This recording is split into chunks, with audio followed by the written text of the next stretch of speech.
Well, hello everyone. Friday night. How you doing? Trust your week, holiday, I think, week for a lot of people over here in the United States. We had the 4th, so Hello. get the echo out of my ear. Hello, Brian. How are you doing, my friend? So I hope everyone is having an enjoyable 4th. Hot here, hot, but we've had some really weird weather. Hot and then like really chilly. So, hey, so there's only a couple of us in here. That's good. Hey, Jerry. Well, there was a lot more people coming in. Um, so, got a lot of material to cover, and I respect your time. The fact that you're dropping in on a Friday night says that either you're really into seeking knowledge or you just really have a very boring life. I'll take the first one. Any case, so the thing that I have gotten a lot of emails on is how bad is this cosmic ray business? I mean, is it really something that we should really be concerned about? Is it just a bunch of hype? Or is there serious science behind this that would say something is not right? So I pulled up, I prepared, can you imagine that? I prepared a little group of articles. First of all, this is from the GOES 16 new satellite, and it is like really, really cool. A lot of people, as I have read, that they said, well, why doesn't NASA or anyone show a full picture of the globe? Well, there you go. And I don't know if many of you know how to use the tools on Go 16. I'm still learning, but this is like really cool. So what I love about this, look at this. You can actually see the sun as it's traversing across. Is that not cool? Here you actually see where sunlight, daylight, and look at the tools you get to use. You get to draw. I mean, how many of you like to be color commentators? I do. And then, of course, you can go in here and you can erase that. Now, I can go from full disk. I can go to CONUS, and it would load back up in here. CONUS is a little different position, but let's go back to full disk. There we go. Now I can come in here and I can do, well, let's go in here into the red band. Oh, isn't that even cooler? Look at that. You can really see our sun. Now here's my thought. Now I live right up here, right up in here. So I always see the sun from my perspective doing this number, coming in and then setting in this. And it looks like it's right overhead, right? Well, actually, we can see in reality that it's right here about the 40-degree mark. So, hey, that's pretty cool, isn't it? But let's get over here back into the cloud phase, real-time map. I mean, how cool is that? Let's get back in here into. So these are some really, really cool tools that you can learn to use. You can become your own weather forecaster. I mean, no one can give you any type of, well, whatever. You'll be knowledgeable enough and go, well, let me go see what Go 16. It's the latest one. Go 17 is up there. That's a big, big storm down there. Look at that. Ay, ay, ay. All right. So cool tool to use. Just wanted to show you what you can actually do here. I think we had actually, this was in the, nope, I'll find where we were. Excuse me. So I'm still learning. It's just a lot of fun. I think I was in the long wave infrared band. Well, anyway, so let's get to some articles here. I pulled some articles up. First of all, this is from the Simons Foundation. And when I post this after the live show, I'll leave all the links in the box. So here's something that you've heard me talk about. Other people are talking about it. Astrophysicists are talking about it. Physicists are talking about it. Astronomers are talking about it. And that is that we know that the Milky Way is a carnivorous galaxy. It is said that our galaxy eats other galaxies. We seem to run into it, or the galaxy, the Milky Way, attracts what we call these ecliptical dwarf galaxies. Now, what makes this really interesting is this. Now, we've heard what Dr. Albers has said about stellar cores. I found this to be very, very interesting. Is that astronomers propose that about 8 to 10 billion years ago, an unknown dwarf galaxy smashed into the Milky Way. The dwarf did not survive the impact. It quickly fell apart, and the wreckage is now all around us. You know, what I really have a great deal of respect for Dr. Albers is that she takes the criticism and she does not bend. And more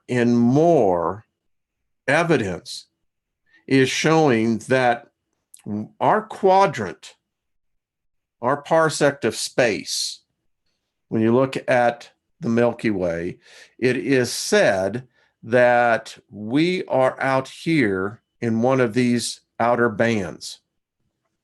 Some put us here, some put us there, who knows? But it is very obvious to me.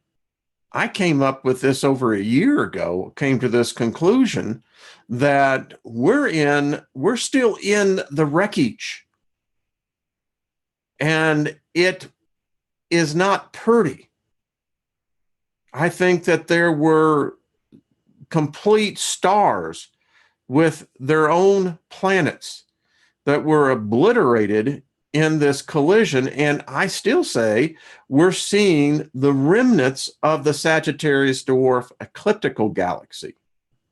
So having said that, when we think about something like a stellar core, it makes perfect sense. There is plenty of mass out there to have that, and who knows what else? I don't think we've even begun to discover what's out there. So anyway, great article for you to check out. So here is a really cool one. Well, not cool. The graphs and the story is this.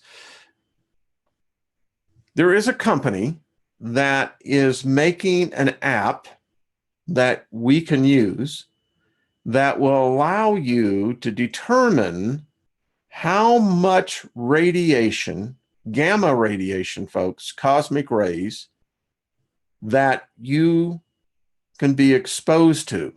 And what they've done is that they actually, initially they did this with balloons. Then they started having employees going on air flights carrying the instrumentation to actually register how much exposure people flying, particularly between 25,000 and 35,000 feet, which is most of the commercial domestic flight patterns. And it's quite remarkable what they're finding. And as you can see here, and I'll leave these links. All right, another story. UNH says space radiation could be worse than we had thought. Again, radiation doses rates from measurements obtained over the last 4 years exceed trends from the previous solar cycles by at least 30%, showing that radiation environment is getting far more intense. Study lead author Nathan, I think that's Schwadron, a professor of physics at the University of New Hampshire Space Science Center. In their study recently published in the journal Space Weather, the researchers found that large fluxes in galactic cosmic rays, GCRs, are rising faster and are on a path to exceed any other recorded time in the space age. They also point out that one of the most significant solar energetic particles, SEP, events happened in September 2017, releasing large doses of radiation that could pose significant risk for both humans and satellites. Unshielded astronauts could experience acute effects like radiation sickness or more serious long-term health issues like cancer and organ damage, including to the heart, brain, and central nervous system. In 2014, Schwadron and his team predicted around a 20% increase in radiation doses rates from one solar minimum to the next. 4 years later, their newest research shows current conditions exceed all predictions by 10%, showing the radiation environment is worsening even more than expected. If you fly, I used to. I don't anymore. Not going to do it. I mean, I don't even know what the amount that when I was flying, particularly a couple of years ago, this is crazy. They've classified airline pilots and airline crews now in the same classification as workers in nuclear plants. Let's continue. Another one talking about, again, the findings that with astronauts traveling into deep space being bombarded by cosmic rays. But here's the problem, as they were talking about, if you were in space, think about what these astronauts up on the International Space Station, the Chinese space station. I mean, yeah. All right, here is from spaceweather.com. I want to thank Rennie for this. Worsening cosmic ray situation. That's the conclusion of a new paper. Again, all relating back to this. Now, they went in further and began to look at how the increases are coming in, and all the evidence continues to show that we're not in a very good place. The last news story, and then I'll get back to where we're going to get into how you can really see this happening in real time. Here's a nearby star system, right? Well, it apparently is that this solar system, this star system, is shooting at us. It says our sun is obviously the most intense place in our solar system, but it's actually pretty chill when compared to many other systems. And it goes on to talk about the Eta Canerine, for example, is a binary star system that sits around 7,500 light years from Earth. So how many of you know how long is a light year? I don't know how many is in here because I can't see in the chat room at the moment, but I'll just let you know. 1 light year is equivalent to about 6 trillion miles. So 7,500 light years from Earth. And it's so incredibly extreme that when it fires cosmic rays off into space, they actually manage to reach us here on Earth. And that's the big thing, is that we know that our sun is the primary emitter of what we call solar cosmic rays coming directly from our sun.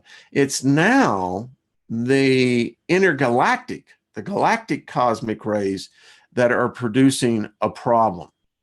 So all of that is to bring us, and give me 1 second as I queue up the next little thing here. All right, so getting back to where I am at, there I am. Okay, I'm back. All right. So I think if you are more educated on fundamental parts of something like cosmic rays, to bring it down to a level that I can understand, and I figure if I can understand it, then other people can understand it as well. And because, sometimes we just hear the word cosmic rays, and I don't know what your interpretation of cosmic rays is. Each of us have our own mental image of that.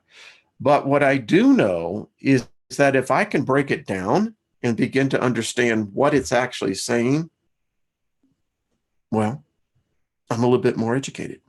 So I put together a little presentation. As you know, I am prone to do. So here we go. The first fundamental thing you have to understand about cosmic rays is understand how they're measured. And that base measurement is a volt. We're all familiar with that, a 9-volt battery, etc. So the SI unit of electric potential or electromotive force is equal to 1 watt per amp or 1 joule per coulomb. Electron volt. So an electron volt is what we will now see in all these graphs, is determined by small e, capital V. And that's a unit of energy equal to the energy acquired by an electron in being accelerated through a potential difference of 1 volt, which is then equal to 1.602 times 10 to the minus 19th joule. Now, if you're like me, when you see that, you're going, fine. What does that mean? Well, let me finish out here. So we have different measurements of volts. We have a giga electron volt, which is capital G, small ev. That's 1 billion electron volts, or 10 to the 9th power of an electron volt. We have a kilo electron volt, which is 1,000 electron volts. And then we have a mega electron volt, which is 1 million electron volts, okay? So let's talk about the SI. That stands for International Standard of Measurement. It's a system of physical units, SI units, based on meters, kilograms, seconds, amps, Kelvin, candela, and mole, together with a set of prefixes to indicate multiplication or division by a power of 10. Did you get that? Probably going, Well, I know the numbers are big, get that. But if you can understand what the basic formulas are, it's going to help when we get over into the real-time monitors. All right, so electromotive force is an abbreviation E or EMF, and that stands for energy per unit electrical charge that is imparted by an energy source such as an electric generator or a battery. So how does that look? Well, this is how it looks. You can see EMF. So basically what you have here is the direction of a current that's being fed in. It has a cycle. The electrons gain energy, and it is the polar opposite. Electrons move this way, direction of the current moves that way. So this is a bit like a water pump, pushing the water around a house. The electrical pressure is called the electromotive force, the EMF. The EMF is measured in volts.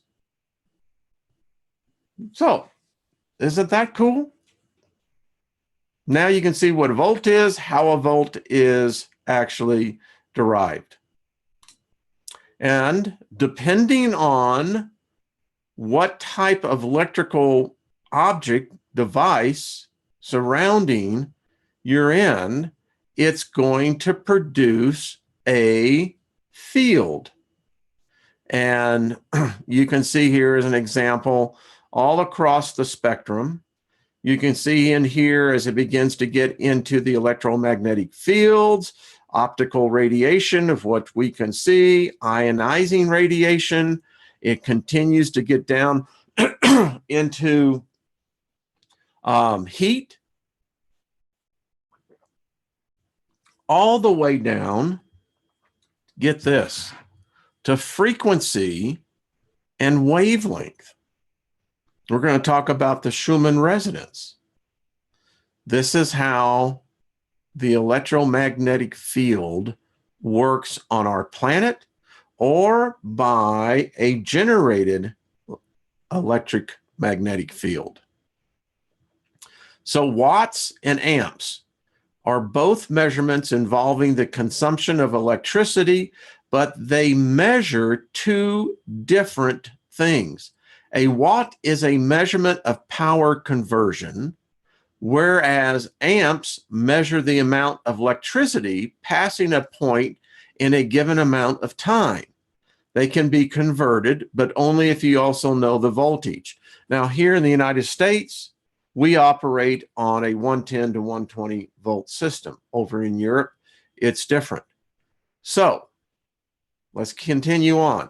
So now we're going to, as I showed you before, we're going to look at a KeV. That's the abbreviation for what? A kilo electron volts, a unit of energy, and diagnostic, radiographic, and nuclear medicine, equivalent to the kinetic energy gained by electrons falling through a potential of 1 volt. So 1,000 electron volts. And that's when you go in for x-rays, for diagnostics, anything that you have to get radiation through you. This is what they're measuring that by. Excuse me. Okay. The MeV, 1,000,000 electron volts, or just figure 10 to the 6th power of electron volts. So now, excuse me, when you see a chart like this, and you can see that they're using MEVs, well, you now know what that is. You know that that is 1,000,000 electron volts. So depending on the graph, now you can correlate the amount of energy as to how it's being measured. Isn't that cool? All right, I know there's probably people are leaving going, oh, wow. You know, I think this is extremely cool. So in here, this becomes where we're measuring voltage, also works in acoustic compression pulses. Now, you're going to hear this word, the scintillator trigger. right? Now, you can see the measurements here. Negative, positive. And this is in MV. So what we know this is? Millions of volts. And this gets into the Schumann resonance. And I'll show you that.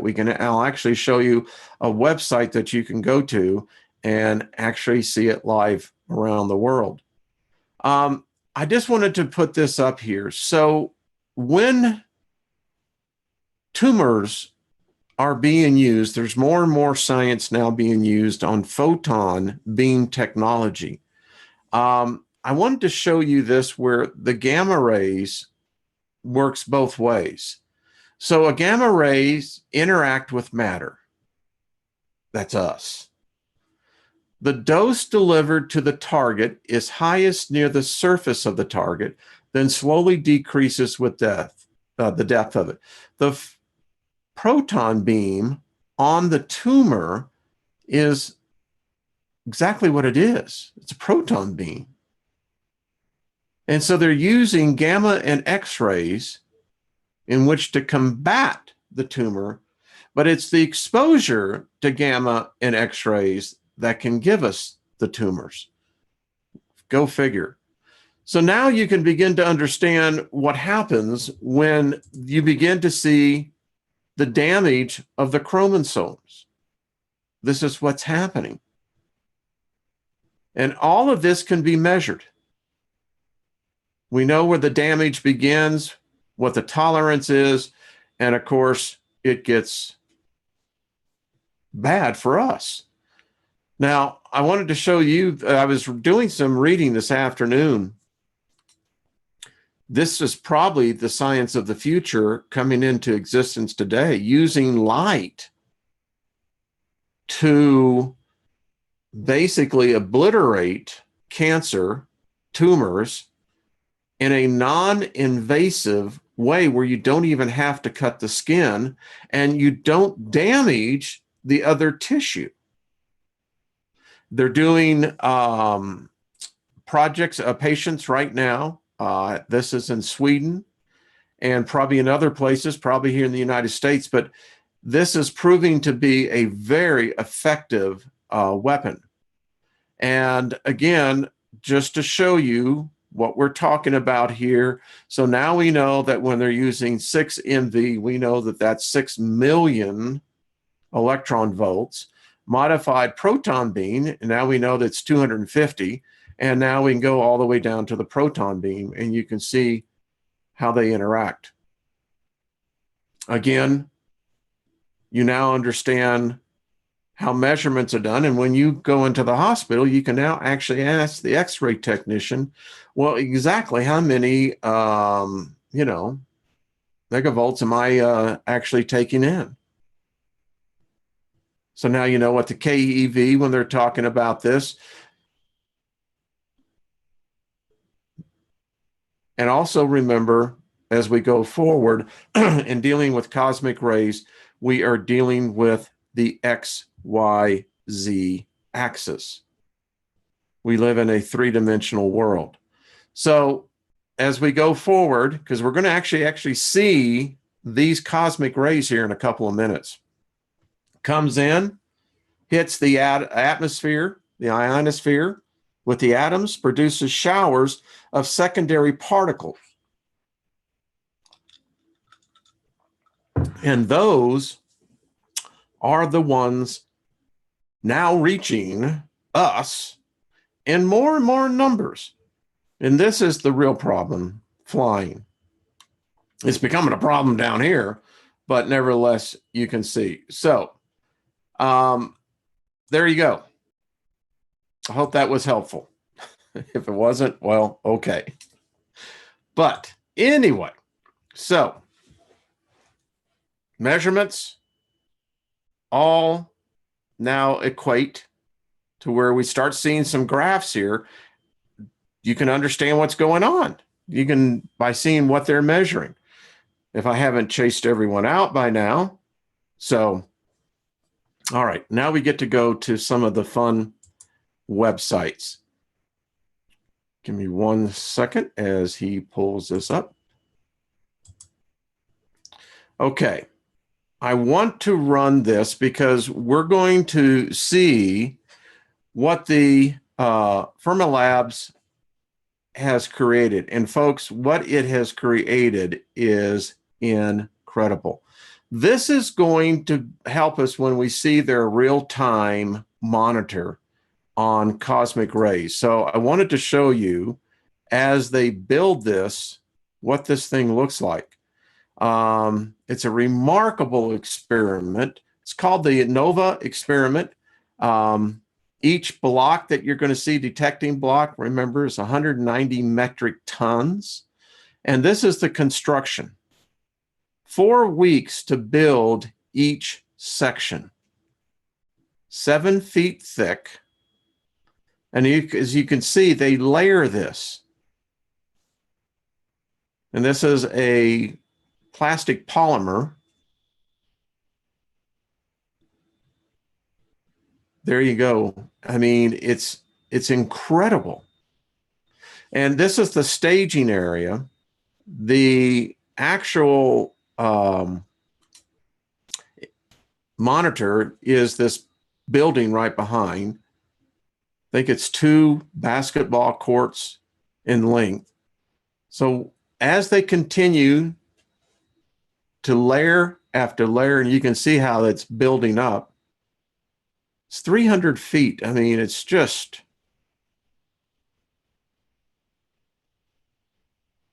so 500 tons on each one of these units. So this is just one part of the detector. And as they continue to lay this down, now watch this. So you can see how tall this is. Look at this. I mean, 5 stories. 1, 2, 3, 4, 5. Yeah. That's 50 feet. Watch this. Now, this is some engineering, folks. And when you see the real-time monitor, you're going to appreciate watching this video. So now they turn it upright.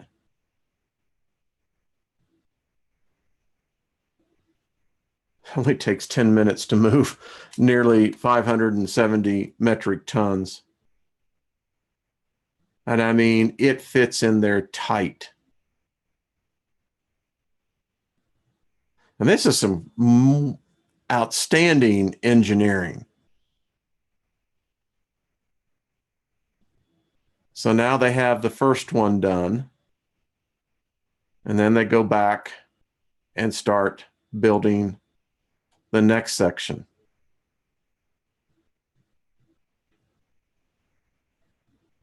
Look at this. So I want to thank the Department of Energy for our tax dollars, because that's where it goes. Now, this is the detector construction as it continues. And I think this is important. When I actually got to see this, we have to understand the elemental particle called neutrinos. So it's 250 feet long. This is up in the University of Minnesota. We saw how they did each component. 50 feet tall, 50 feet wide. About the width of the building. So these are huge, huge, huge. You can actually see how they're actually building the wall itself.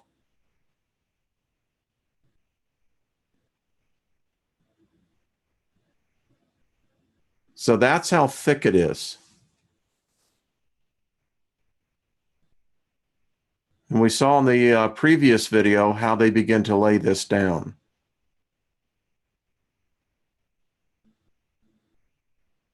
Now, what amazes me, is that when we begin to see what the detector sees, that this is passing through you and I as well. I mean, just here, we can actually see it. We can see the different type of particles. So the white is a highly reflective plastic containing the light produced by the particles. Now, when they get this thing completely built, they're going to actually fill it with a fluid. And there you go. So 28 freestanding plastic structures. Look at this. 2.5 million gallons of clear skinulator.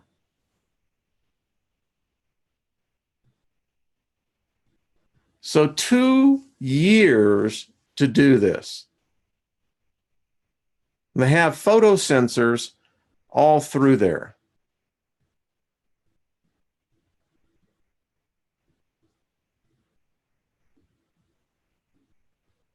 And so they're looking to get and capture those neutrinos.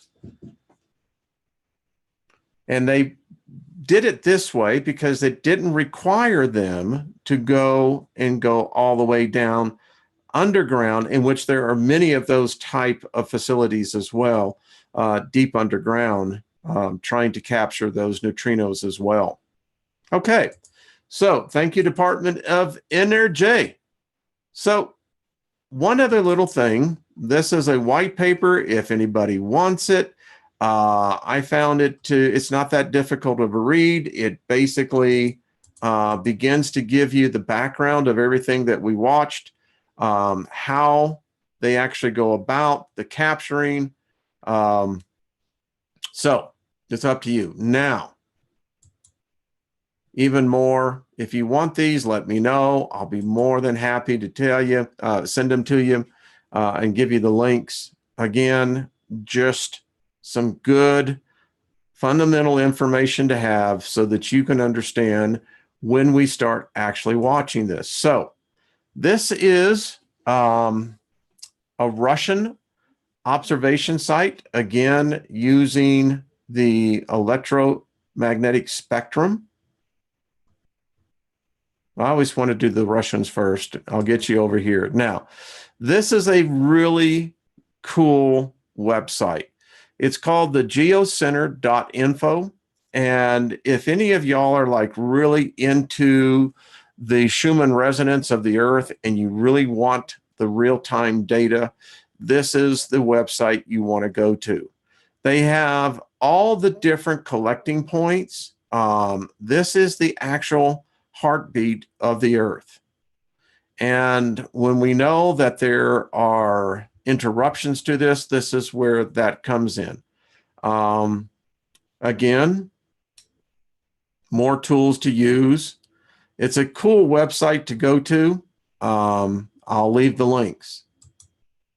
This one here is out of Italy, and they cover all around the world.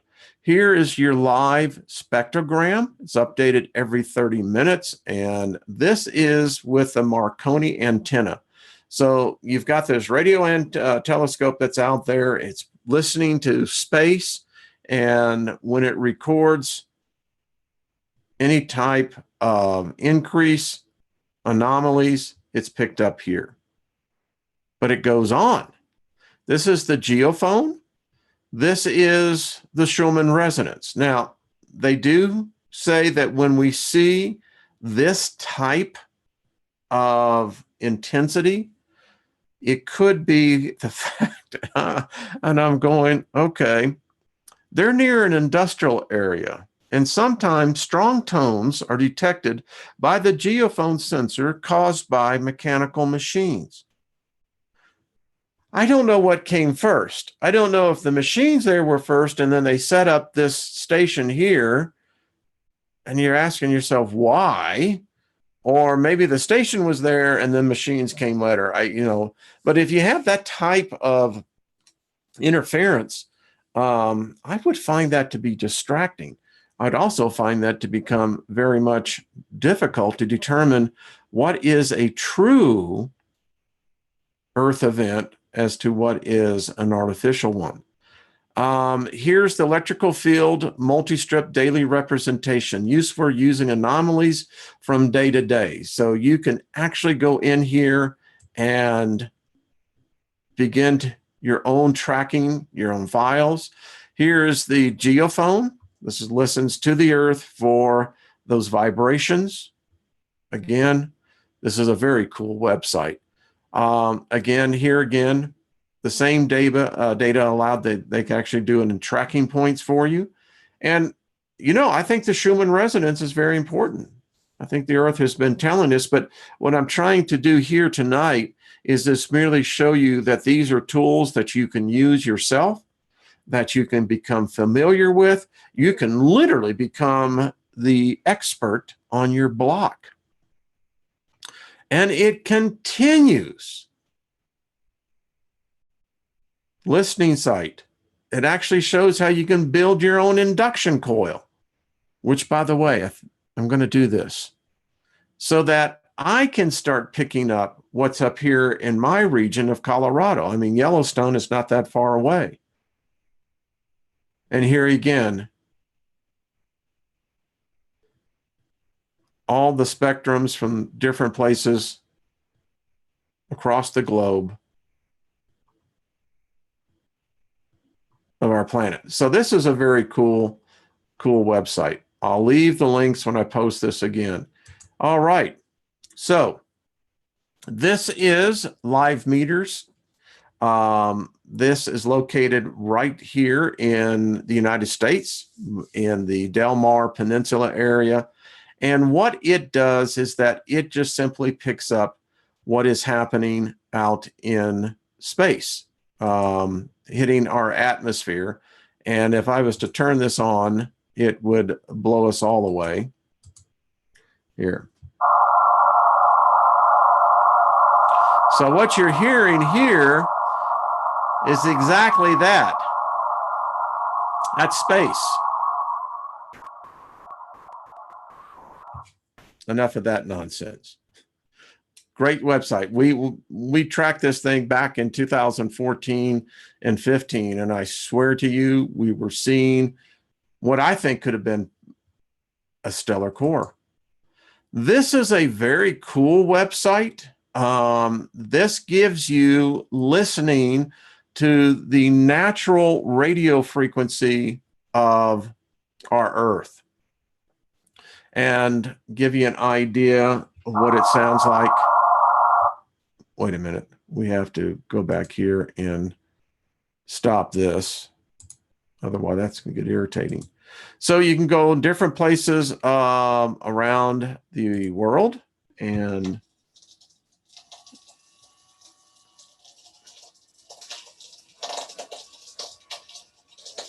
those are space signals. Wilmington, Illinois.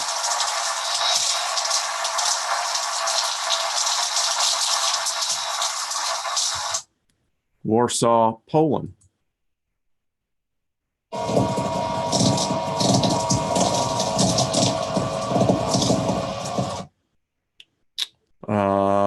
Germany.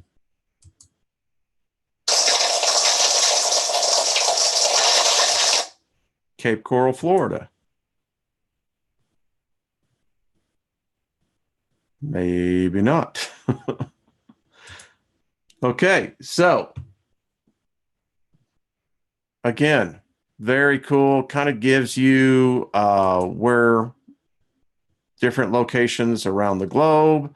You can get data access to the logs and, again, the different streams as well. So another good one. This is spaceweather.com. This one actually gives us the muons. This here, by the way, these are gamma rays, cosmic rays coming in different directions on the plane. And we're going to see what this looks like here live, real time. So this is a website, Heart Math Institute. There it is. That's the Earth. And you can, lots of great tools here. Once you become familiar with it, it is really cool. All right. This is the one I want you to pay attention to. So I'll leave this for you. This, remember, you saw the construction of this, and here it is.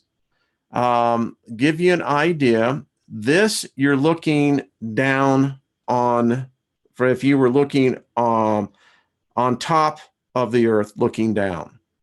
This gives us a side view of that plane, that XYZ axis.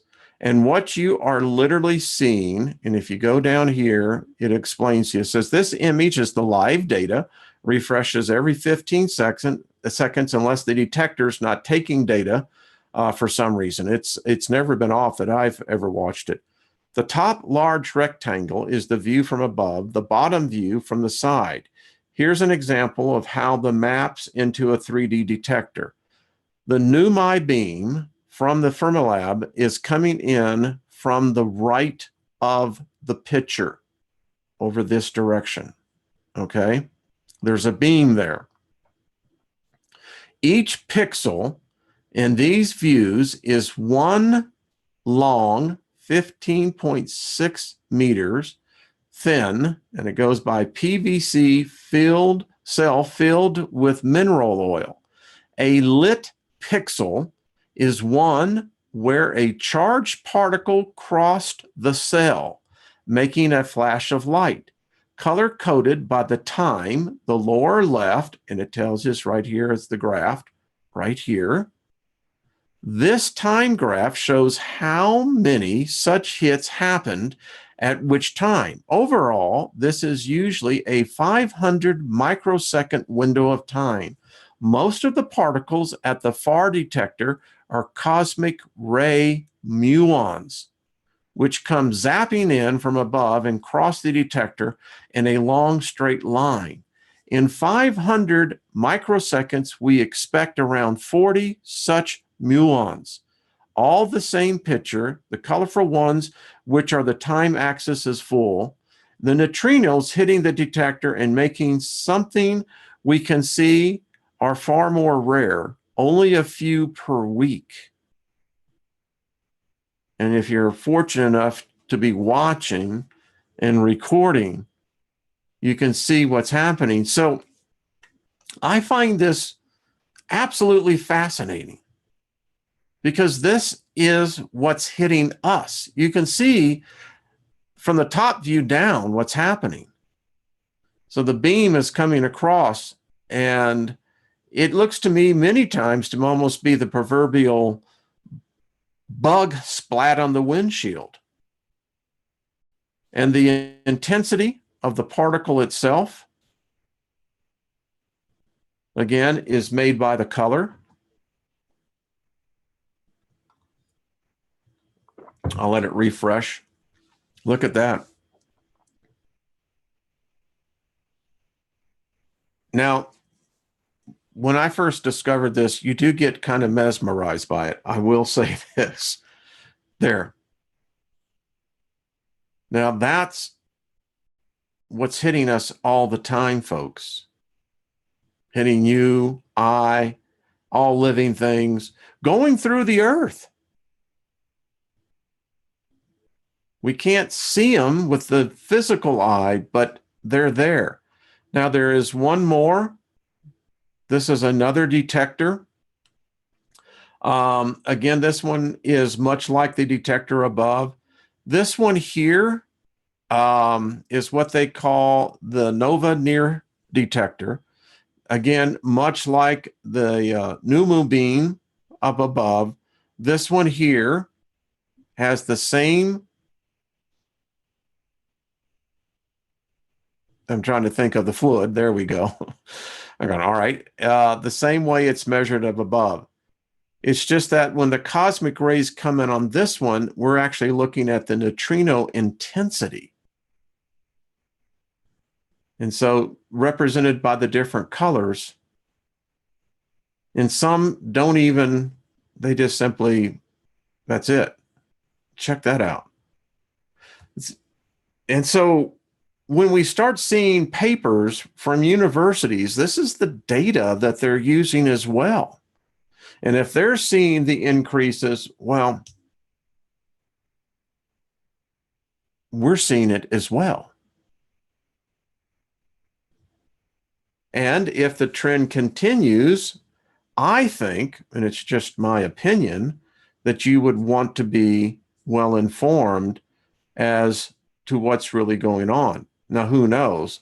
In the event of something that was to happen catastrophically, who knows if this would be up? But I think until then, it's a good tool to use, and it's one that you can at least understand what's going on. And if you see other places that really begin to do all the alarming and what have you, well, you can go and have an intelligent discussion, because you'll probably be much more knowledgeable than the vast majority actually there. So there you go.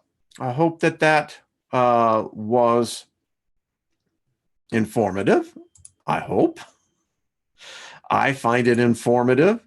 And so do with it what you want. I will post all of these links that I had, put it into your arsenal.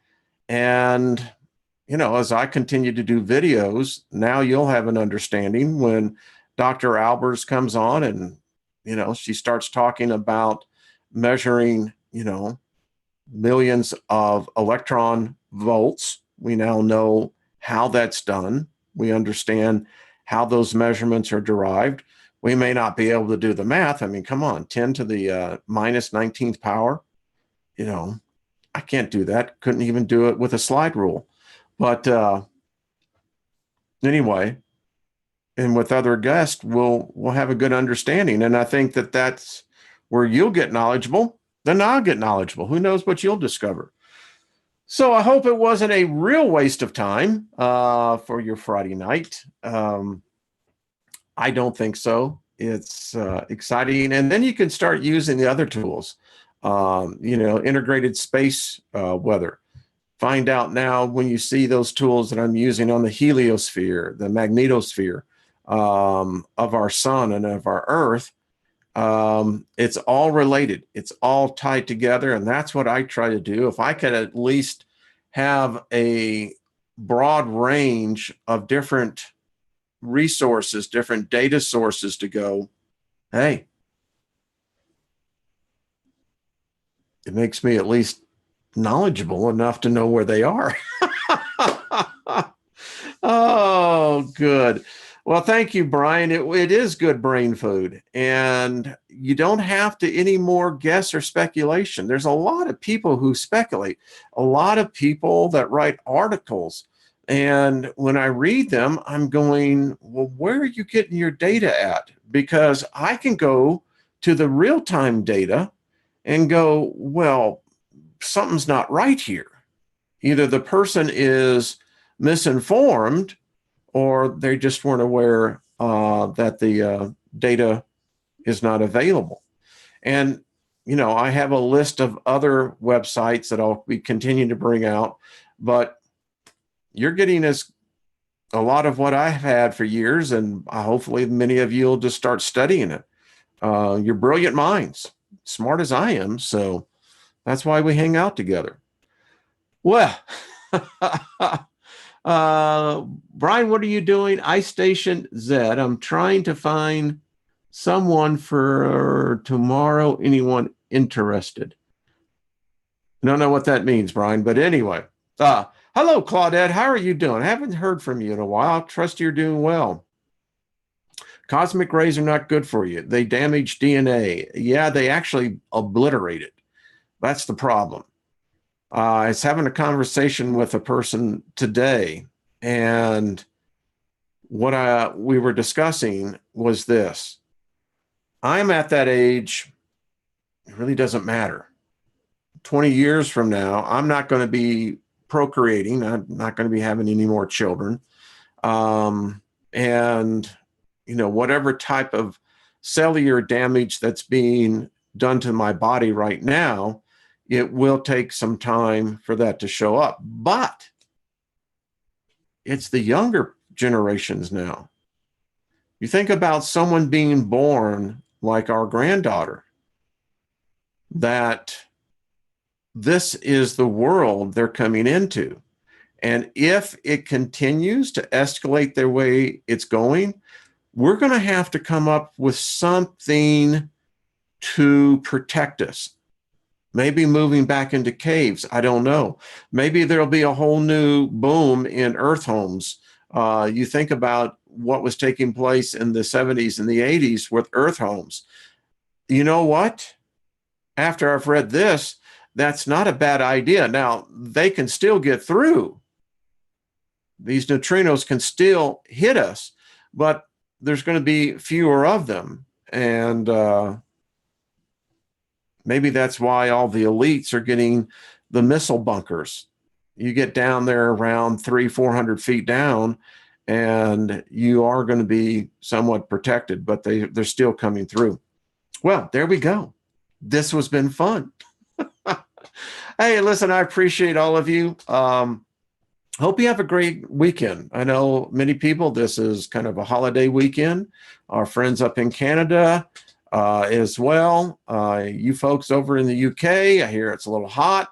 It's hot here, but then it's cold, and then it's hot. So who knows? It's strange weather indeed, to say the least. In a couple of weeks, I think it's next week, we have our planetary alignment on the solar system. I think I was watching Heidi and Trish. They were saying that, 7 planets in retrograde? I don't know. I have no idea. It's very, very weird. May we live in interesting times. Speaking of that, as I close out, so I had brought something here to show y'all, and now I can't find it. I will tell you this story. There's weird stuff going on. I brought what I thought was a little piece of plastic that we found on a table, and it looked like a piece of plastic.